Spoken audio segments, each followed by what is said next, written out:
desde la Iglesia Pueblo de Dios en Carlos Espegazzini, sin inventar nada nuevo, siendo directos, siendo lo mejor que podemos ser. Porque se trata de ser simples, honestos. Te brindamos este espacio, desde el púlpito, porque lo más simple es escuchar, luego sentimos. Este es el espacio directo para un mensaje simple. Porque ya no hay diferencia de nacionalidad, ni de clase social, ni de sexo, porque todos somos uno en Cristo Jesús. Vení a vivir el Evangelio, juntos.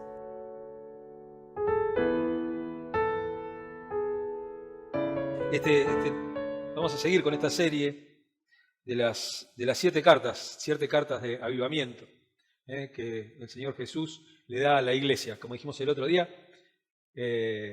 son únicas estas cartas porque son cartas que el Señor escribe directamente a su iglesia, a una iglesia ya formada.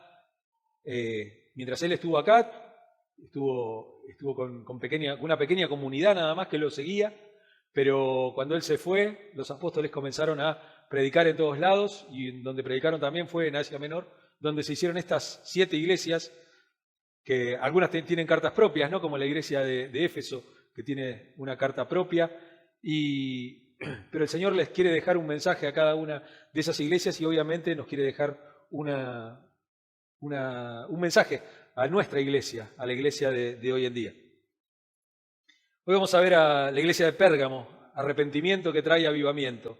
Y el texto que vamos a utilizar, nuestro texto es Apocalipsis capítulo 2, versículos 12 al 17.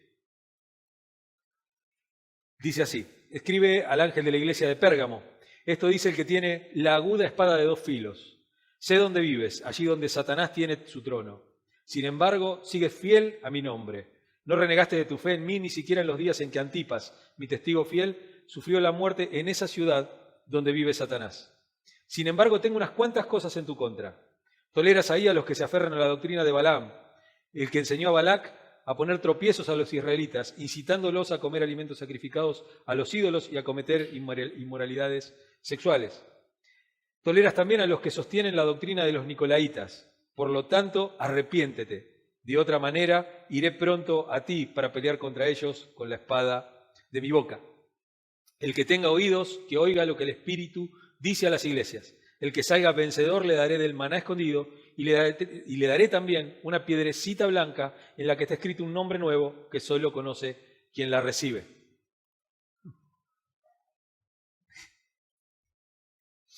Bueno, hoy no tenemos nadie que pase con el carro ni nada, pero tenemos... Bueno, vamos a la introducción de este sermón. Estamos viendo como saben, una panorámica muy general de Apocalipsis. Estamos viendo algo muy, muy por encima, porque nos vamos a centrar nada más que en el mensaje de Cristo a la iglesia. Igual como lo expliqué en el primer sermón, Apocalipsis no es un libro que es totalmente para la iglesia. Apocalipsis es un libro en donde la iglesia está presente del capítulo 1 al 4. A partir del 4 la iglesia ya no existe más sobre la faz de la tierra. En todo lo que pase, la iglesia ya no va a estar presente. La iglesia tal cual hoy la conocemos no está presente. Sea como sea, Dios nos llevará, nos arrebatará, creemos en eso como doctrina, que nos arrebatará, que nos llevará a su presencia y estaremos celebrando las bodas del Cordero, en donde se nos permitirá vestirnos de lino fino y todas esas cosas que nosotros fuimos aprendiendo a lo largo de nuestra vida de iglesia, y todo lo demás pasará mientras nosotros estamos ahí. Volveremos recién para el final, cuando vendremos no a reinar con Cristo, sino a ser parte de ese reino de Cristo. Porque también tenemos que entender esto, tenemos que entender que la dinámica de cómo Jesús va a reinar, que no la sabemos exactamente, poco tiene que ver con que nosotros reinemos. Nosotros reinamos y hoy estamos reinando siempre y cuando llevemos la voz de Cristo, siempre y cuando estemos de acuerdo a su voluntad, siempre y cuando tracemos rectamente la palabra de Dios. Ahí es cuando uno reina realmente. Uno ahí está reinando con Cristo. Pero no es que nos van a poner en un lugar de eminencia, ni vamos a tener un trono, ni vamos a estar entronizados nosotros, ni vamos a hacer... No, Jesús siempre nos dice exactamente lo mismo. Y justamente digo esto de reinar, porque cuando a veces nos comparamos con Jesús, nos comparamos en cosas de las cuales a Él no le interesa que nos comparemos o que no les interesa que lo imitemos. De hecho, una sola vez Jesús se anima a decir, tomen ejemplo de mí. Y Él dice, tomen ejemplo de mí, que soy manso. Ese es el ejemplo. Tomen ejemplo de mí, que soy humilde, que soy manso, que soy tranquilo. No les dijo, tomen ejemplo de mí que camino por el agua, tomen ejemplo de mí que resucito a Lázaro. No, tomen ejemplo de mí que soy humilde, que soy humilde de corazón, que soy humilde de espíritu. Tomen eso como ejemplo de mí. No, siempre vamos al otro, a la otra parte de la humildad o del replicar a Cristo.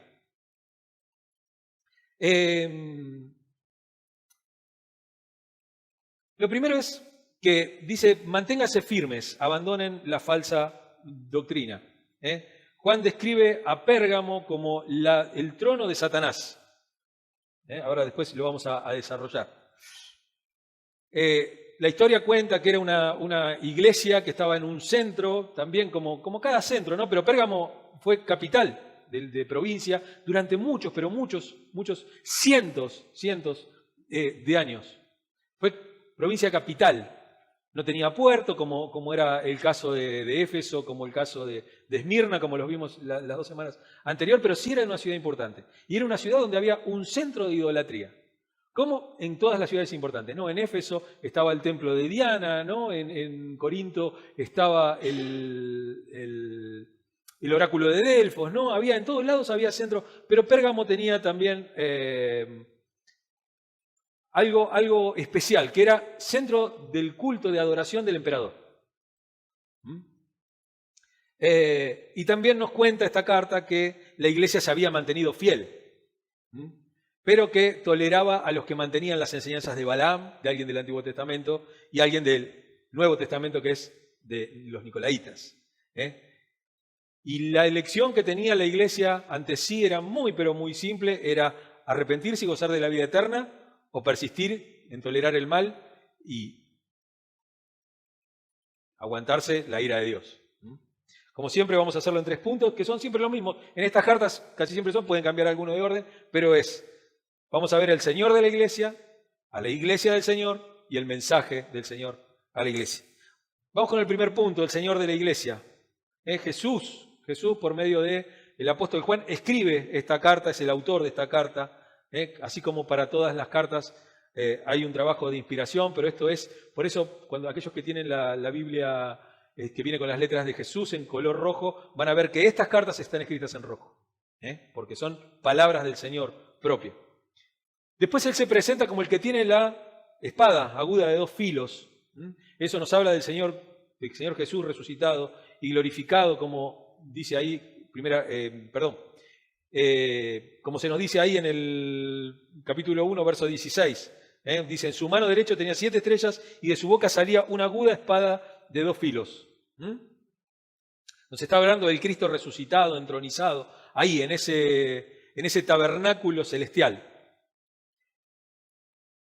Y fíjense lo que también habla de esta cosa, de la espada de 2 filos como la palabra de Dios. Hebreos 4:12 dice, sin duda la palabra de Dios es viva, eficaz y más cortante que cualquier espada de 2 filos, penetra hasta lo más profundo del alma y del espíritu, hasta la médula de los huesos y juzga los pensamientos y las intenciones del corazón. Pablo también en Efesios capítulo 6, verso 17, dice, tomen el casco de la salvación, la espada del espíritu, que es la palabra de Dios. Esa espada, acuérdense que la palabra es la única parte de la armadura que sirve de modo de poder atacar. Todo lo demás es todo para defensa, el yelmo de la salvación, los zapatos o las botas de la paz, ¿no es cierto?, que sirven para correr. Pero lo único que sirve para atacar, el escudo de la fe, pero lo único que es un arma para atacar, un arma para ejercer cierta violencia, para poder atacar al enemigo es la palabra de Dios.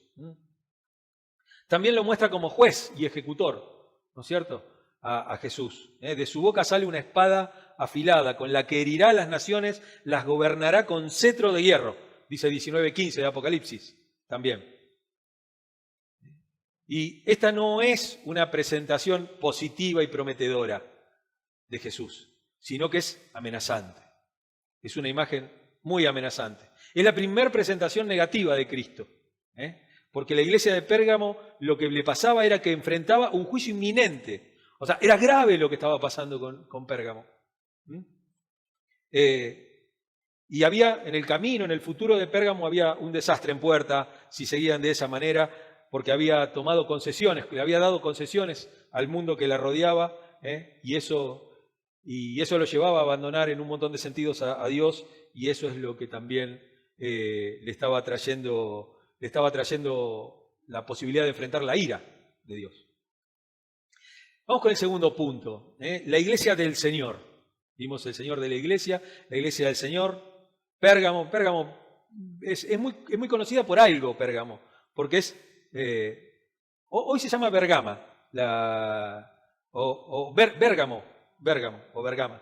Las dos palabras estaban en lo que busqué, ¿no? Está en Turquía, es una ciudad de Turquía también como las otras, pero es muy conocido por algo, por el pergamino. Fueron los primeros que inventaron o lo pudieron industrializar un nuevo soporte de escritura. Aquellos que hayan tomado conmigo introducción a la Biblia habrán visto todas estas cosas, los soportes de escritura que había en la época. Lo más barato era el junquillo, ¿no? O las tablas de arcilla, las tablas de cera, pero para dejarlo asentado a largo tiempo, la cerámica se rompía, la cera se derretía, se volvía a reutilizar, por lo general era para hacer... Era el junco que crecía en Egipto, los papiros. Se hacía el papiro, pero Pérgamo lo que había hecho había industrializado el cuero. El cuero de cabra, o el cuero de oveja, o el cuero de buey, lo que sea, se lo trataba y todo, y se podía escribir arriba, y eso duraba un montón, y eso duraba muchísimo más que cualquier cosa. De hecho, era mucho más caro escribir en pergamino que escribir en papiros, ¿no? El papiro era algo más barato, por decirlo de alguna manera. Incluso después eso se llevó adelante durante muchos siglos, incluso después de Cristo, muchos siglos más, y hoy tenemos libros, códices escritos en pergamino, y en algo que es superior al pergamino todavía, que también viene ahí, que se llama vitela, que es un cuero mucho más lindo y que se escribía por lo general con colores, con dorados, con un montón de cosas, y se usaba para hacer ilustraciones y todo. Pero esto es a modo de entender un poco que también era una ciudad importante porque tenía un comercio importante, por eso era había sido capital de provincia, hasta que Roma pasó a ser la capital del imperio, pero seguía siendo una ciudad muy, muy importante, y también, por eso también había centros de adoración en esos lugares donde había mucha gente. Y la iglesia de Pérgamo, bueno, simboliza a muchas iglesias, porque muchas de las iglesias a lo largo de la historia han cedido a lo largo del mundo.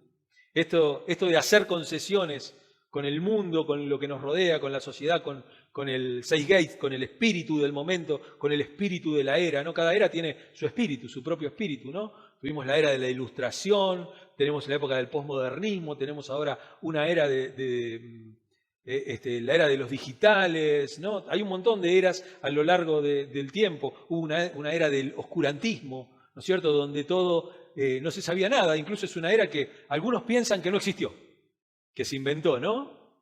Pero hubo después una época, por eso después hay una época, después del oscurantismo viene, ¿cuál es la era que viene? La del Renacimiento. Porque como que estuvo muerta el mundo durante largo tiempo. Porque no pasaba nada en Europa, pero en Asia sí pasaba, los chinos y todo tienen mucho más historia que cualquiera de los de Occidente. Pero entonces la iglesia siempre tuvo esa cosa de a veces mirar la era del espíritu de la era. Y en el año 313, ya poquito después, porque en miles de años es poco tiempo, 300 años es poco, en miles de años el emperador Constantino dicta el edicto de Milán, que no es, muchos confunden esto con que la iglesia pasa a ser la religión del imperio. Y no, lo que se dicta con el edicto de Milán, lo que dice es que hay libertad de religión. Entonces la iglesia que había sido perseguida pasa a tener libertad para poder predicar. Y no solamente eso, sino que Constantino mismo se convierte, no la hace la religión del Estado, porque no le convenía todavía, eso fue más adelante con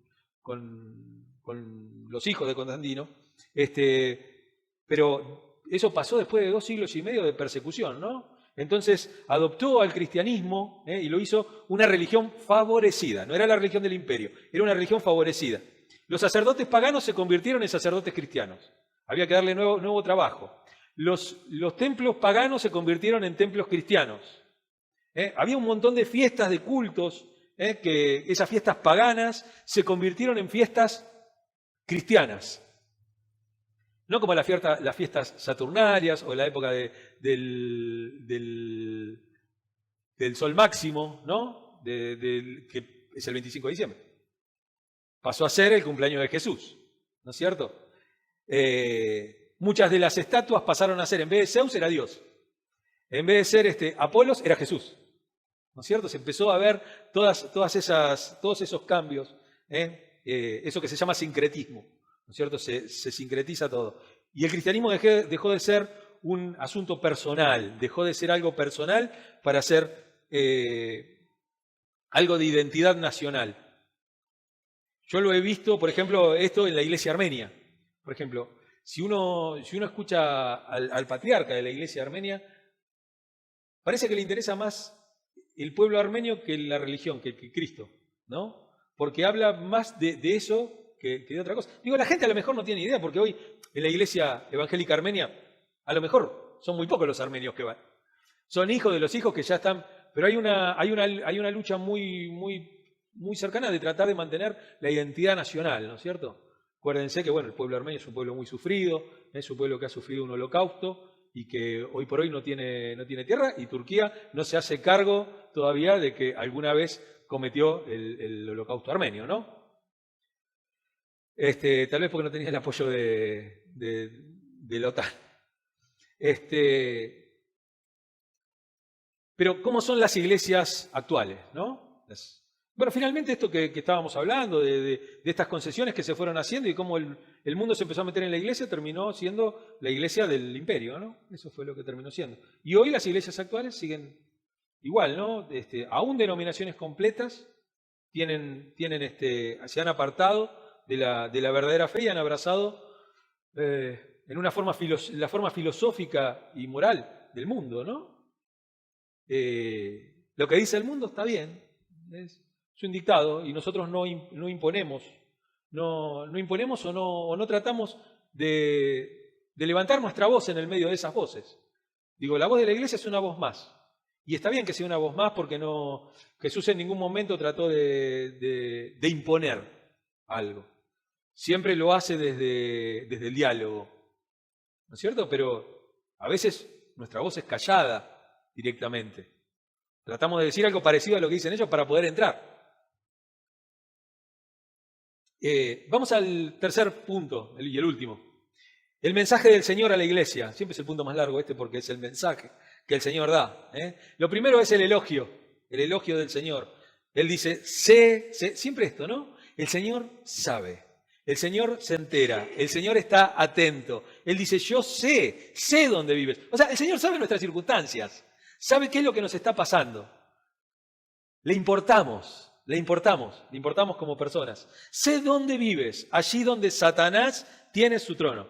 Sin embargo, y acá viene el elogio, sigues fiel a mi nombre. No renegaste de tu fe en mí, ni siquiera en los días en que Antipas, la única vez que se nombra Antipas en la Biblia, no tiene nada que ver con Herodes Antipas. Este es un Antipas, es un nombre, ¿no? Antipas. ¿Sí? Herodes Antipas, no es Herodes Antipas. Dice, Antipas, mi testigo fiel, sufrió la muerte en esa ciudad donde vive Satanás. Nuevamente, ¿no? 2 veces lo dice. A pesar de las circunstancias difíciles en las cuales estaba viviendo.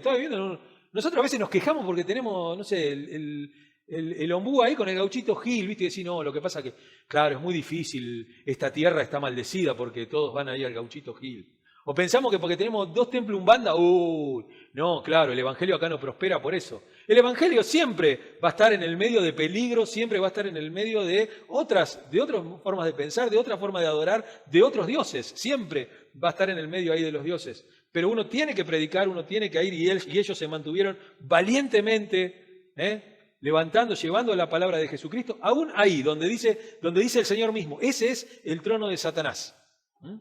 Que lo vimos la semana pasada. No es que había un templo que se adoraba a Satanás, se hacían rituales satánicos, no tiene que ver con eso, sino en donde había un montón de religiones o de devociones populares, muchas devociones populares.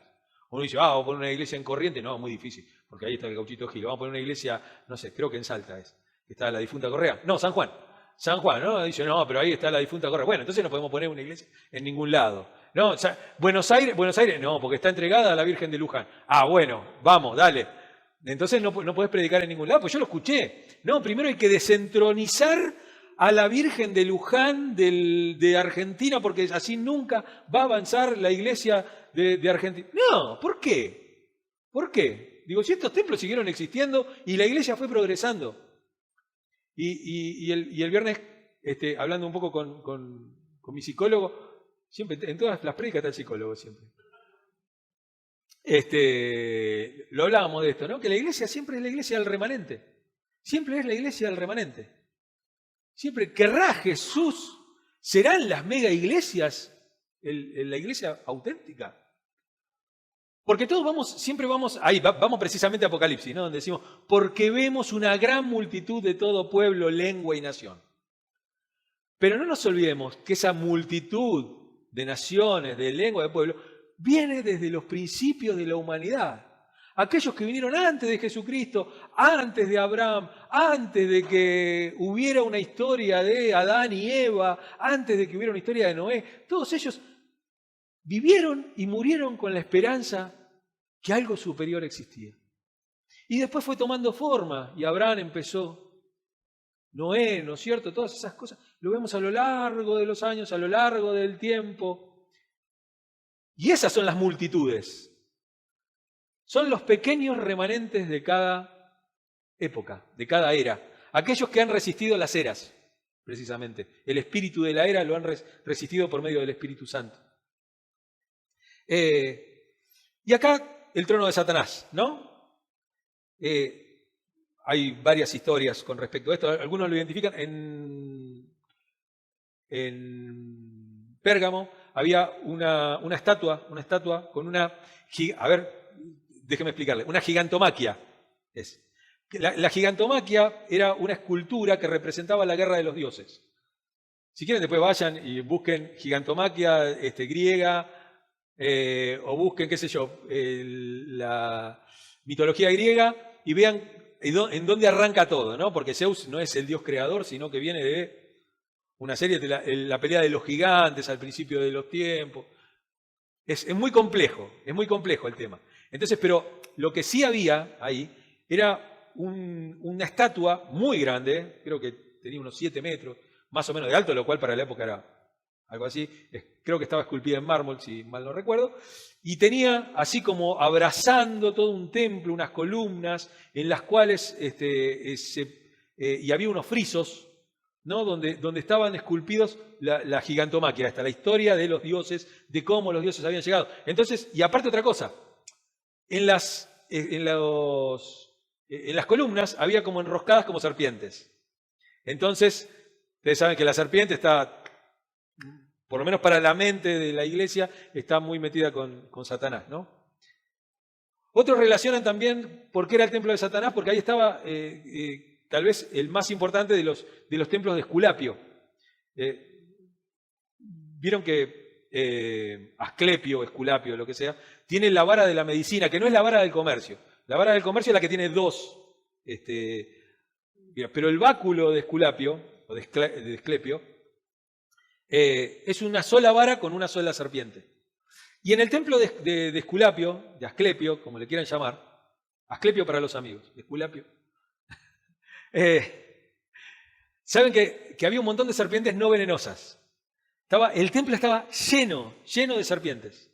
Se juntaban todas serpientes no venenosas. Entonces la gente iba y se iba buscando sanidad. Entonces se acostaba para que alguna de las serpientes lo toque, porque que lo toque era que lo toque Esculapio, porque Esculapio era considerado. Bueno, la palabra Galeno, Hipócrates, por ejemplo, vieron que hay un juramento hipocrático que hacen los médicos, ¿no? Bueno, Hipócrates había sido supuestamente discípulo de Asclepio directamente. Y después viene Galeno, ¿no es cierto? Que más que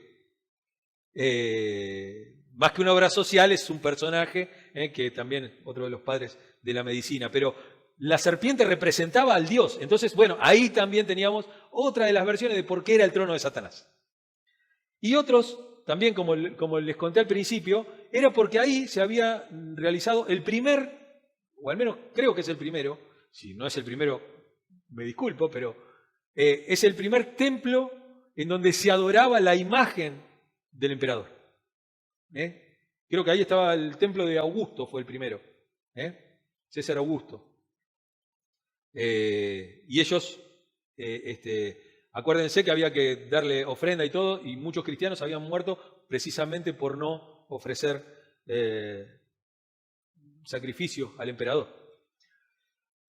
Y hasta ahí vemos un poquito de esto, de por qué el trono de Satanás, que Jesús los elogia, pero vemos ahora el reproche de Jesús.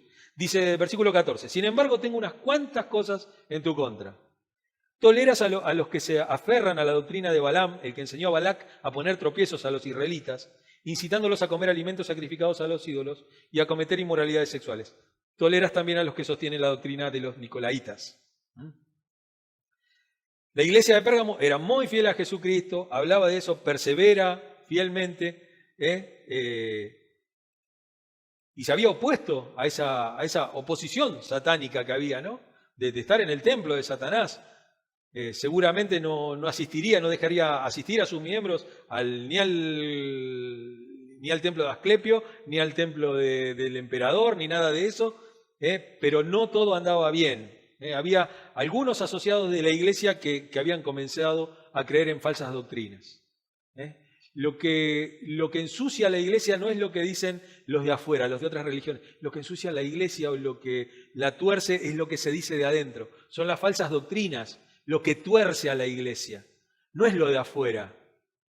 No es lo que me dicen, porque viene el payo un band y me tira sal acá adelante, entonces ahora no sabes, la iglesia. No. Lo malo es cuando la falsa doctrina viene de afuera y se mete en la iglesia. Y uno las empieza a creer. En vez de marcarles el error, lo que hacían era dejarlos, ¿no? Dejó de obedecer el mandato bíblico de practicar la disciplina en la iglesia. Los que vieron aquello del ladrón, quién era el ladrón, ¿no es cierto? Y todo eso. Vieron también a qué se refiere cuando hay 2 o 3 unidos en mi nombre, yo estoy ahí en medio de ellos. No se trata de que, porque hay una iglesia con poca gente, decimos, bueno, no importa, donde hay 2 o 3. No, los 2 o 3, eso a los que se refiere Jesús, tienen que ver con la disciplina en la iglesia. Tiene que ver con que si vos tenés algo contra tu hermano, si vos hiciste algo contra tu hermano y no te arrepentís, o si tu hermano, vos tenés algo, primero se lo tenés que decir a tu hermano. Si tu hermano no te escucha, toma un testigo. Y si no te escucha tampoco, tenelo por publicano y pecador. ¿No es cierto? O sea, no como alguien para no juntarse, sino como alguien al que tenés que volver a reevangelizar. Entonces, las disciplinas se toman entre 2 y 3. Trae 2 o 3 personas de testigos, decí lo que tenés que decir, y si la persona no se arrepiente, se aplica una disciplina, ¿no? Pero había 2 herejías principalmente que se estaban tolerando en Pérgamo. Una que tenía que ver con el Antiguo Testamento y una con el Nuevo Testamento. La primera, la doctrina de Balaam. Acuérdense de Balaam. Todos nos acordamos de Balaam por la burra, ¿no es cierto? Que habló, nada más. Pero la historia de Balaam es muy, muy interesante, ¿no? Era un profeta a sueldo. Allá la historia está allá por Números 22 al 25, todos esos capítulos. Y Balac, el rey de Moab, había contratado a este profeta, un profeta pagano, ¿no? Para que los maldiga, para que maldiga a Israel, ¿no es cierto? 3 veces trata de maldecirlos y no puede maldecirlos. Entonces lo que pasa, lo que va a hacer Balaam era tratar de corromperlos, corromperlos desde adentro. Iba a tratar de que ellos comieran cosas sacrificadas a los ídolos, que también cometan fornicación. Usó mujeres moabitas como señuelo para que ellos tuvieran relaciones con ellas cuando estaba totalmente prohibido. Todas esas cosas pasaban, ¿no? Incitarlos a vivir como vive el resto del mundo. A vivir como el resto del mundo. Bueno, no importa, qué sé yo. Hoy estoy con uno, mañana estoy con otro, me da lo mismo. No importa, ¿no? La inmoralidad sexual. Igual, bueno, qué sé yo, miramos pornografía con mi esposa. Total, estamos casados. ¿Cuál es el problema de mirar pornografía si estamos casados? Es entre nosotros, ¿no? Y así se empieza a meter esa idea en el medio, ¿no es cierto? Bueno, pero si lo hacemos nosotros. Y el plan de Balaam tuvo éxito, tuvo éxito, porque después ahí por Números 25:9, ahí Dios interviene y castiga y extermina 24.000 israelitas. Dios, Y esto es lo que estaba por pasar en Pérgamo. Dios estaba a punto de venir con todo, ¿no? Entre ellos muchos líderes, y eso fue precisamente por esto, por acostumbrarse a la idolatría y a la promiscuidad sexual. También pasa esto, ¿no? Y Jesús lo trae a cuento esto, ¿no? En Pérgamo fueron muy, muy seducidos a tratar de mezclarse con el sistema pagano, ¿no? Fíjense el apóstol Pedro, en 2 de Pedro, capítulo 2, versículos 15 y 16, dice: han abandonado el camino recto y se han extraviado para seguir la senda de Balán, hijo de Bosor, a quien le encantaba el salario de la injusticia. Pero fue reprendido por su maldad. Su burra, una muda bestia de carga, habló con voz humana y refrenó la locura del profeta. Ya Pedro habla de eso, ¿no? Habla que la iglesia estaba teniendo esos problemas. Y también lo dice Pablo, se lo dice a los Corintios en 2 Corintios capítulo 6, 14 al 17. Dice: no formen alianza con los incrédulos, no tengan yugo desigual. Lo hablamos el jueves en la charla, ¿no? ¿Qué tienen de común la justicia y la maldad? ¿O qué comunión puede tener la luz con la oscuridad? ¿Qué armonía tiene Cristo con Belial? ¿Qué tiene en común un creyente con un incrédulo? ¿En qué concuerdan el templo de Dios y los ídolos? Porque nosotros somos templo del Dios viviente. Como Él ha dicho: viviré con ellos y caminaré entre ellos, yo seré su Dios y ellos serán mi pueblo. Por lo tanto, el Señor añade: salgan del medio de ellos y apártense. No toquen nada impuro y yo los recibiré. ¿No es cierto? Esa cosa de mezclarse con la adoración, la falsa adoración. Y lo segundo que había era el problema con los nicolaitas. La historia cuenta que Nicolás fue uno de los 7 diáconos elegidos en Hechos capítulo 6. ¿Se acuerdan? Para repartir la comida. Que había que repartir la comida. Uno de esos diáconos fue Nicolás en la historia. Parece que a Nicolás se le subió a la cabeza el título de poder repartir la comida. Y empezó a establecer una orden de un organigrama en donde, bueno, él era también importante, ¿no? Y empezó a pasar eso. Empezó a haber ese problema, ¿no? De ahí, aparentemente, de ahí proceden los nicolaitas. De este tal Nicolás, ¿cómo es que se llama? ¿Qué era? Diácono de la iglesia primitiva.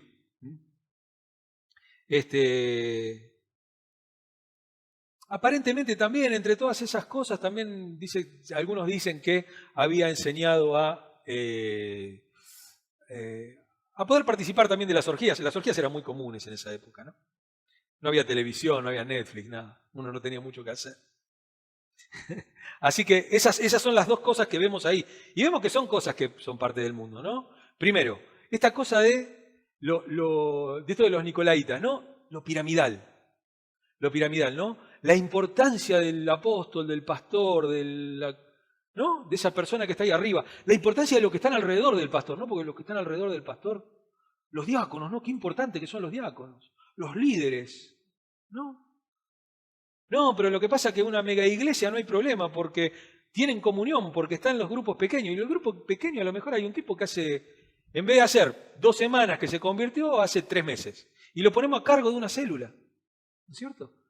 Y empieza a predicar cualquier cosa, imagínate. Imagínate. Por eso a veces el celo del púlpito no tiene que ver con que, no, porque no me van a quitar a mí, porque yo soy el que tiene que estar acá. No, pero tiene que venir alguien que sepa. O uno le tiene que dar a predicar a alguien que sepa. No solamente que sepa, sino alguien que tenga el llamado para poder predicar. No cualquiera. ¿Qué es eso de nos turnamos para predicar? No, mañana, este domingo te toca a vos, ¿eh? Y el tipo dice, yo no quiero predicar.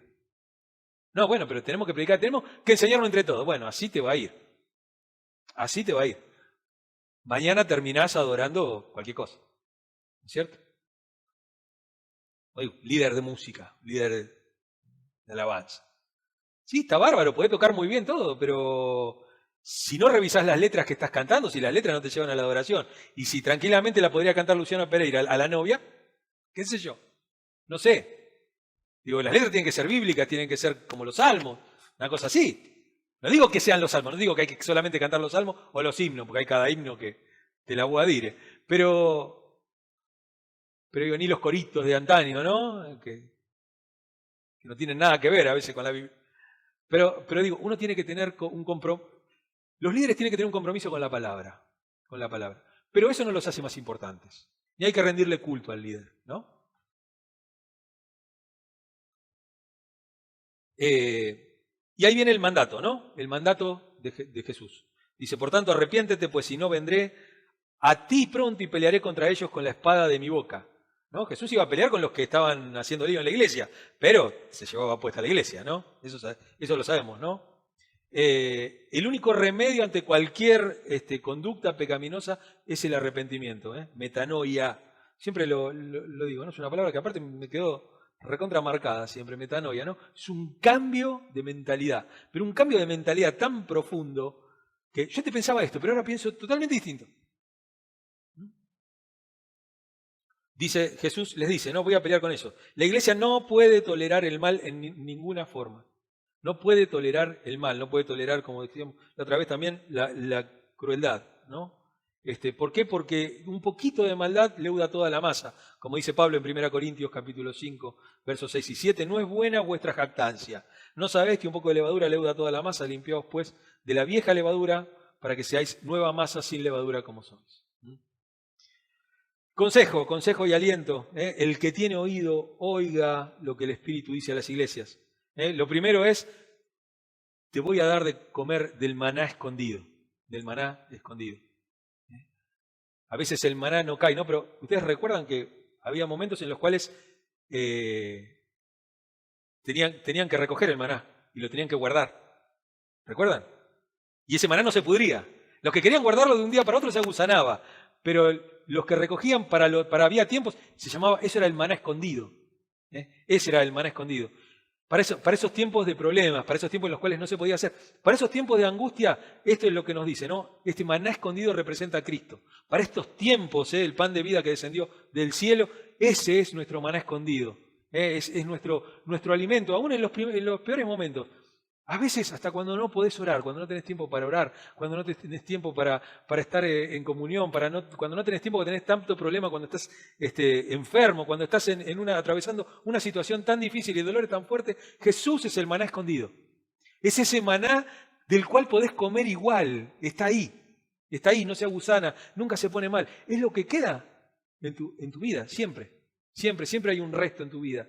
Siempre hay un resto, simboliza las bendiciones y los beneficios también de creer en Cristo, ¿no? De estar con Él. Y lo segundo que dice que le va a dar es una piedrita blanca, ¿no? Una piedrecita blanca. Algunos lo vinculan con el Urim y el Turim, que eran ¿Vieron que en el pecho el sacerdote tenía las 12 piedras representando los 12 pueblos, los 12 hijos de Jacob, ¿no es cierto? Las 12 tribus de Israel.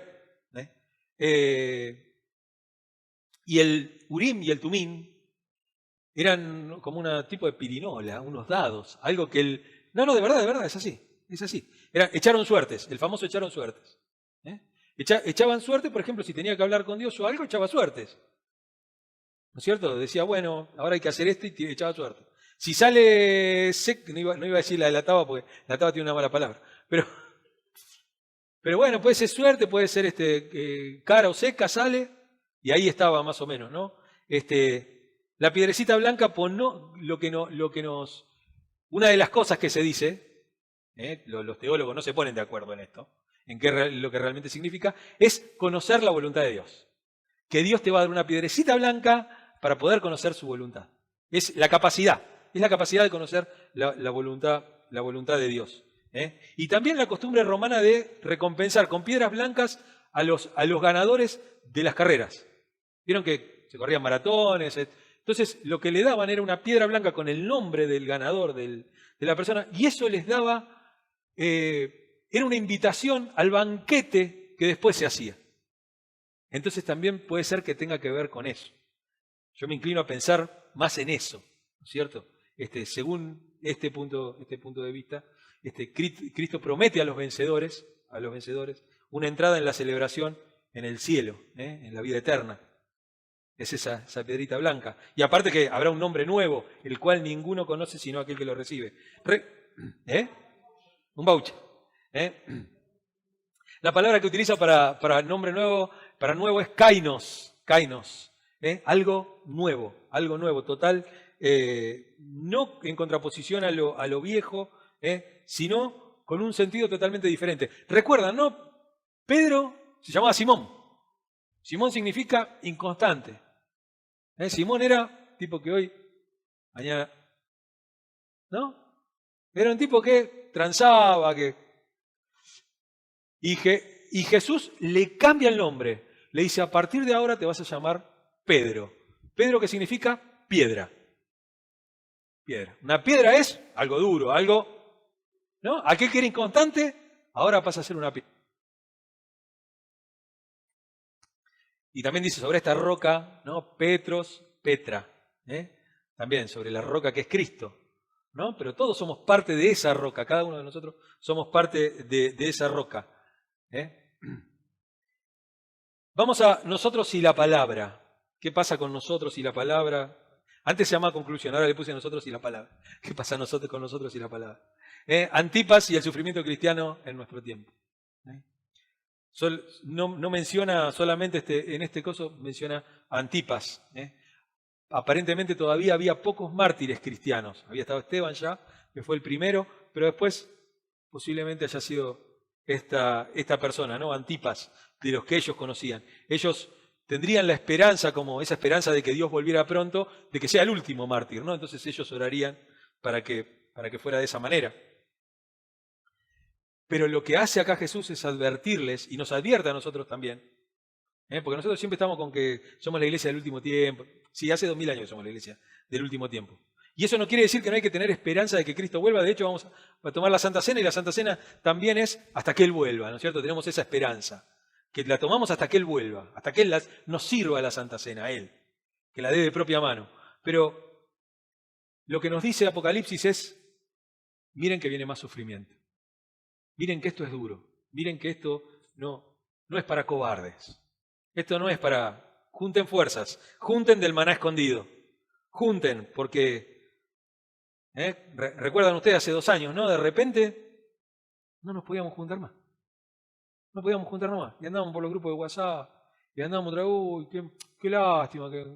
¿Cuándo podremos ir a la iglesia? Y ahora que está todo libre, no viene nadie. ¿Viste? Bueno. El Evangelio siempre que sea el Evangelio de Jesucristo, siempre implica una medida de padecimiento. Siempre hay que padecer por causa del Evangelio. Segundo, la tentación a los acuerdos, hacer acuerdos. Pérgamo y Tiatira merecieron la reprensión de Jesús. Por ejemplo, en Pérgamo, ¿qué hago? Cosas que hoy no pasan a lo mejor, pero vamos a ponerlo en contexto. ¿Qué pasa si en el banquete de la boda de mi hermano hay comida sacrificada a los ídolos? Pablo va a decir, no pregunten por causa de conciencia, qué sé yo, pero coman de todo lo que hay en la carne. No pregunten, coman ustedes. Pero hoy tenemos que reconocer las aplicaciones más apropiadas para nuestra vida, para lo que hoy nos pasa como sociedad, como iglesia en medio de una sociedad. Hoy no es que nuestra iglesia está formada por esclavos, por ejemplo. No, nuestra iglesia está formada por personas libres, que ejercen ciudadanía, que tienen derechos, que pueden meterse en un montón de lados. Bueno, ahí es donde tenemos que ver qué nos dice la carta a la iglesia. ¿No? El tema de las presiones para comprometer nuestras convicciones. Bueno, pero si vos decís esto, después podés tener esto, ¿no? Ese tipo de concesiones. Y una de las cosas que peor nos está pasando es lo del tema del tema sexual, ¿no? Con nuestros hijos, con nuestros jóvenes, con nuestros niños, ¿no? Las presiones continuas para comprometer la integridad sexual, la adicción a las sustancias químicas. Nada, bueno, pero eso no tiene nada que ver. Yo digo, por ejemplo, qué sé yo legalizaría la marihuana, ¿no es cierto? Yo soy de los que está a favor de la legalización, ¿no? Es un negocio, y aparte hoy está, dentro de todo, está más o menos legalizada, ¿no? Pero ¿cuántos hay que le ha mejorado la vida? ¿No? Esta cosa de que la puedan vender en la farmacia, controlada, como corresponde, con la cantidad correcta de CBD, de THC, de lo que sea para las enfermedades, ¿no? Yo en un tiempo tomé y la verdad que a mí me cambió enseguida. Yo atravesaba una crisis de fibromialgia tremenda que me quería morir, no daba más, no podía soportar más. Me acuerdo que vino mi amigo, me dijo, tomá, te compré. Vino, me la compró, me la trajo a mi casa. A los 15 minutos se me había ido la neblina que tenía de la fibromialgia y a los pocos días ya estaba bien. Después la tomé durante un tiempo y después la doctora me la fue acomodando hasta que después la dejé de tomar. Pero digo, ¿no? Estas cosas de que no porque algunos fumones la tengan para andar todo el día puesto, no tiene que ver con que no se pueda utilizar. Pero aparte de eso hay un montón de cosas. Van a la fiesta electrónica y van con los químicos, ¿no? Con un montón de drogas que después terminan todo. Lo mismo que la ética sexual bíblica que sale de la Biblia, ¿no? Nos dice que nuestro cuerpo no es para andarlo entregando así nomás, sino que es para realmente quien tenga compromiso, quien te quiera, quien te ame, quien te cuide. ¿No es cierto?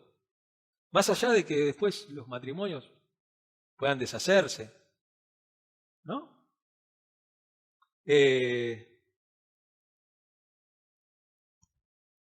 Y lo tercero, la santificación de los valores del mundo. Lo último. De modo en que en cuanto a comer lo sacrificado a los ídolos, sabemos que un ídolo no tiene ningún valor en este mundo y que hay un solo Dios. 1 Corintios 8:4. Nosotros lo sabemos, pero ojo con aquellos que no lo saben, ojo con aquellos que son nuevitos y que nos ven. Ojo, es como decíamos la otra vez. Mirá, a lo mejor acá dentro de la iglesia hay alguno que es de mente más débil o de mente distinta y está acostumbrado y para él la morcilla le es pecado comerla. No la pongábamos en el asado. Muchachos, no nos vamos a morir, ¿no? O si come solamente verduras, llega a venir uno de esos, come solo.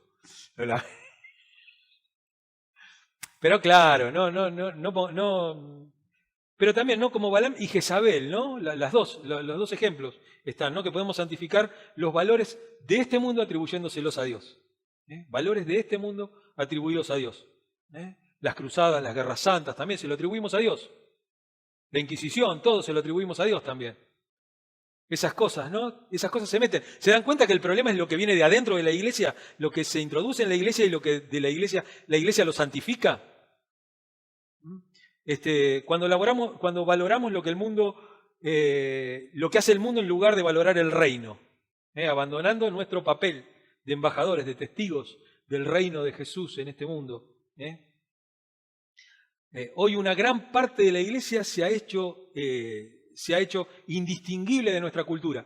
Hay no me acuerdo si en Prime o en Star, en una de esas, en una plataforma está un documental sobre la iglesia de Hillsong. Y en ese también de la iglesia de Hillsong también está lo del tema de muchos pastores, ¿no? que hoy cambiaron su forma de vestir, usan toda ropa Supreme, vienen con zapatillas de no sé cuántos miles de dólares, con relojes, y marcan, son influencers, son pastores influencers, ¿no es cierto? Que también están un hedonismo de tratar de, porque me tengo que ver mejor. Uno tiene que verse bien, pero no se puede vivir de eso. No se puede vivir de eso. Tenemos que cuidarnos, pero también, ¿no? Hoy la iglesia, esa iglesia tan admirada por mucha gente que lo mira por televisión, trata de convencernos de que somos aceptables porque somos como el mundo. Y no se trata de eso, ¿no? Uno tiene que tener una forma de pensar y tiene que tener una convicción. Y si aseveramos lo que afirma el mundo, ¿a qué los invitamos cuando los invitamos a convertirse? A ser igual. Dice, bueno, me quedo acá. Sí, es igual. Pero sobre todo con nuestra manera de pensar, acuérdense esto siempre, jamás olviden esto. El campo de batalla de Satanás es nuestra mente. Es nuestra mente. Las armas de nuestra milicia no son carnales, sino poderosas en Dios para la destrucción de fortalezas. Y con ellas luchamos contra todo argumento que se levanta contra la palabra de Dios, llevando todo pensamiento cautivo para obedecer a Cristo. Ese es nuestro pensamiento. Esa es la verdadera guerra espiritual y no andar tirando aceite por ahí o haciendo gansada, porque de pavadas está lleno el mundo ya, para que nosotros vayamos a poner una más. Porque el diablo le va a agarrar una locura si tiramos aceite por la calle. No sabe. Yo lo hice, una época tuve. Pero después uno se da cuenta, ¿no?, de las estupideces. Aquellos que sufren y sufrieron y van a seguir sufriendo por el Evangelio en distintos lugares. Hay hermanos nuestros que están muriendo en distintas partes del mundo por el Evangelio, por predicar el Evangelio. Lamentan la rapidez con que la iglesia deja de ser la fuente de bendición espiritual. Qué rápido que se va todo. Dice, nosotros acá que la estamos recontra peleando y estos tipos allá que lo tienen todo fácil, lo desperdician. Lo desperdician. Aún los ministerios más bendecidos son un culto a la codicia, a la avaricia, a tener cada vez más, a ser mejores, a ver quién entra con el mejor coche a la iglesia, a ver quién es el que mejor vestido va, a ver quién es el que... No, porque yo mi diezmo, porque también eso, ¿a dónde te pegan con el tema de ponerle nombre al diezmo? Y esto no es de ahora, ¿Se acuerdan cuando se juntaban la plata, se pagaba y después le poníamos el nombre de la familia al banco? ¿Al banco de la iglesia? Había que comprar bancos, entonces la familia donaba un banco. Bueno, ese banco era de la familia tal y se le ponía una chapita. Orgullo. Porque esa ventana la puse yo.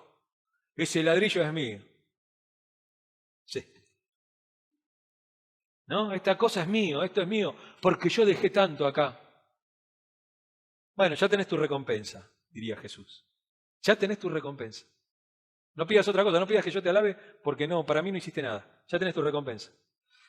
Y aún los ministerios, ¿no? La promiscuidad sexual también, en las iglesias, que es mucho mayor al ritmo que el verdadero evangelio se difunde. Necesitamos difundir a más velocidad, mucho más seriamente, y a veces no importa ni la velocidad ni la fuerza. ¿Sabe lo que importa en el mensaje?